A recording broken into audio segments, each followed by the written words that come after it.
Well, students in Selah High School's Club Med will be at the school's holiday bazaar on Saturday, asking community members to register for Be the Match, a national registry that matches people with blood cancer with donors. Cap KVU's Emily Goodell spoke to organizers who say the less than 10 minutes it takes to do a cheek swab and fill out forms could mean saving someone's life. Every 3 minutes, someone is diagnosed with blood cancer, and every 10 minutes, someone dies. Unlike other cancers, it has a cure. People don't realize that they can simply save somebody with a very simple blood draw procedure. But only if you can find the right donor. 70% of patients can't find a match. Ethnically speaking, African Americans only have a 29% donor rate, while Caucasian has a 79%.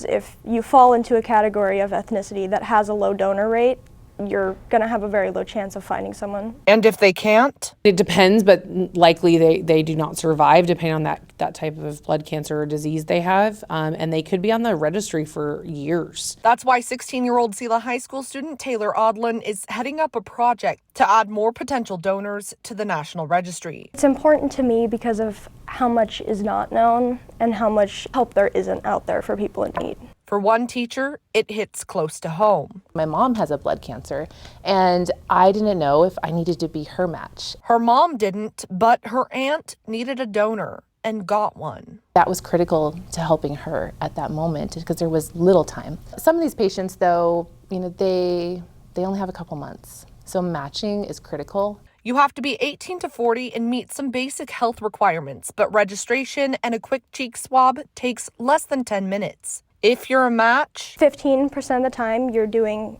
liquid bone marrow, which is a surgical procedure, but the other 85% of the time you're doing peripheral stem cells, which are circulating cells in the blood, which it's incredibly similar to donating blood. You don't have to go through with it, but if you do, you won't have to pay for anything and could end up saving a life. Their goal, 50 new donors, and right now they're already at 20. Those 20 people could save more than 20 lives. And so I think when she steps back as an adult and realizes that too later in life, I made a big footprint, and that's awesome. Yeah. It's free. You're under no obligation to donate if you are a match, and why wouldn't you help someone if you could? In Selah, Emily Goodell, Cap KVU Local News. And students and staff are hoping people will show up to their booth at the high school's holiday bazaar. It's tomorrow from 10 to 3, and if you want to, take the time to be the match.